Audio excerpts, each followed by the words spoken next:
Monarque, roi, couronne, palais. Autant de mots qui suscitent des images et évoquent des mystères. Qu'est-ce donc que le métier de roi? Et qui est Hassan II? En général, je commence ma journée assez tôt, à partir de 9h15, 9h30. Je commence à travailler pendant mon petit déjeuner. Et par la suite, vers les 10h30, je prends un exercice physique quelconque. Quand je peux monter à cheval, je monte à cheval. Quand je ne peux pas, je joue au golf.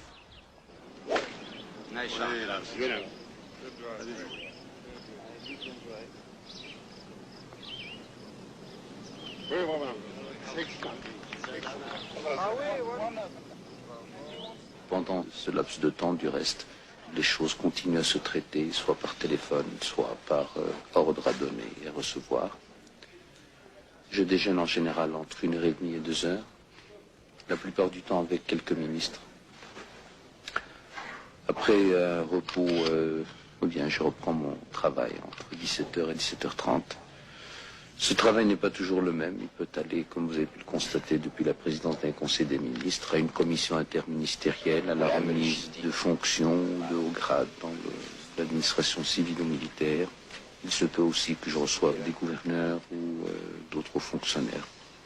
Et puis, à partir de 7h30, je rentre chez moi, toujours avec énormément de courriers à signer, des avis à donner, des orientations, des directives.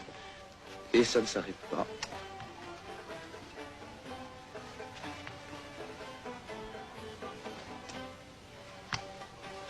Quel est le personnage du roi Hassan II? Il est certain que ce personnage change beaucoup, tant vu par soi-même, selon les états d'âme et les moments, que vu par les autres.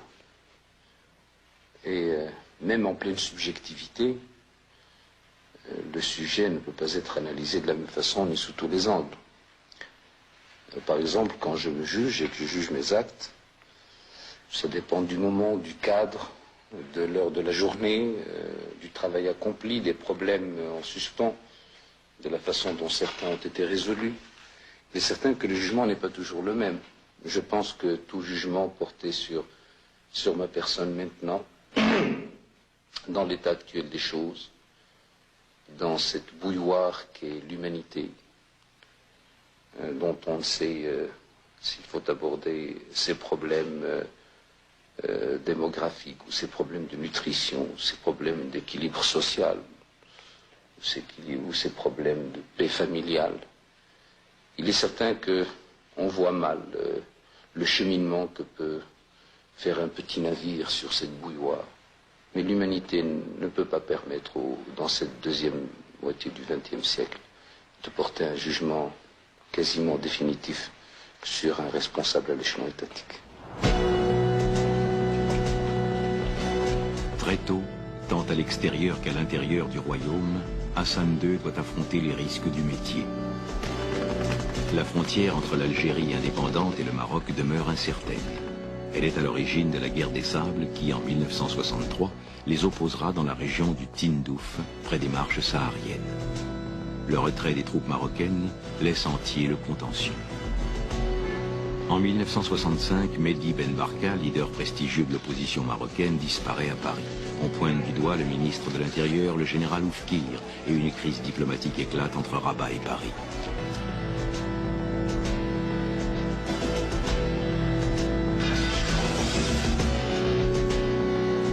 Des épisodes shakespeariens secouent la monarchie en 1971-72. Deux complots, deux putschs militaires visent à supprimer le roi. Lors d'une réception au palais de Skirat en juillet 1971, des conscrits tirent aveuglément sur tout ce qui bouge. Hassan II s'en tire indemne.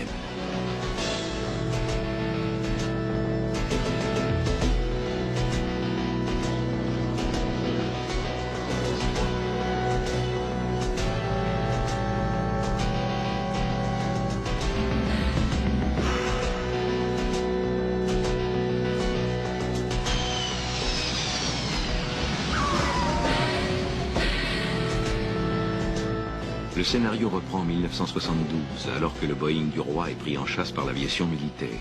Mitraillé, le Boeing arrivera à se poser à Rabat, où Hassan II découvre avec stupéfaction que le comploteur n'est autre que son homme de confiance, le général Oufkir, qu'on retrouvera mort.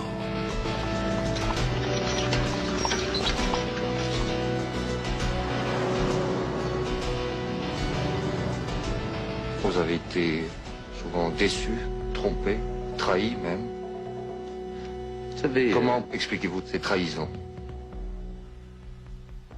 vous savez, il est déjà tellement difficile d'expliquer ce qui se passe en soi qu'il serait prétentieux de décrire ce qui peut se passer dans l'esprit d'autres personnes, d'autant qu'il y a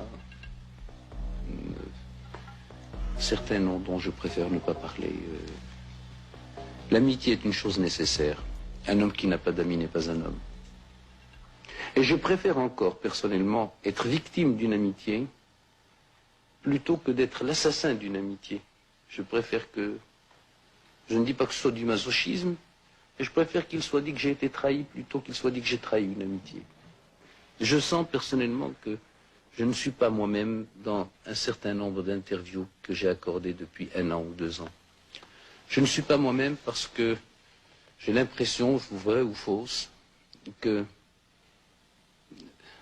c'est bien une sorte de curiosité un petit peu morbide, comme celle de ceux qui vont au cirque, pour voir un petit peu de près ce phénomène qui a échappé 2 fois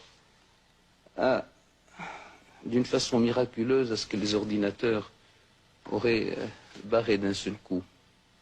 J'ai horreur d'être la vedette, j'ai horreur d'être interviewé, j'ai horreur d'être sollicité parce qu'il y a un événement qui amène la curiosité des gens. Étant personnellement très respectueux de la vie des autres, je n'aime pas le côté exhibitionniste. D'autres auraient tout fait au lendemain de ce qui leur est arrivé pour payer les gens et qu'ils viennent le voir. Je peux vous assurer que j'ai été personnellement tellement déçu par certaines presses que je suis prêt à payer pour que personne ne vienne plus me voir. Pensez-vous que le général Oufkir est trempé dans le complot de Skhirat et dans la négative? Comment expliquer? Mais d'une façon générale, je peux vous dire une chose, c'est que tout le monde, toute la presse française s'est posé la question. Comment est mort Oufkir? Pourquoi est mort Oufkir? Qui a tué Oufkir? Mais aucun d'eux ne s'est posé la question, comment allait mourir Hassan II? Le roi Hassan II a rejeté le recours en grâce. 15 de ses prisonniers ont été exécutés ce matin à la prison militaire de Kénitra au Maroc. Accusés de subversion, ils avaient été condamnés à la peine capitale en août dernier. 16 condamnations à mort avaient été prononcées. Le 2e procès de Kénitra s'était ouvert en juin dernier. Contrairement au procès relatif à l'affaire de Skhirat ou au mitraillage du Boeing du roi Hassan II en août 1972, les 159 inculpés n'étaient pas des militaires, mais surtout des intellectuels et des paysans.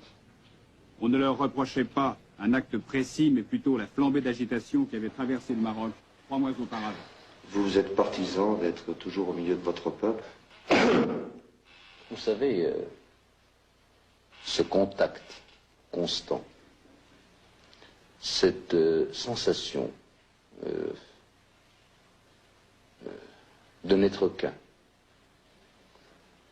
c'est la seule raison parfois, au milieu des grandes tempêtes et des injustices, c'est certainement la seule et unique raison qui fait que l'on veut encore rester là où on est.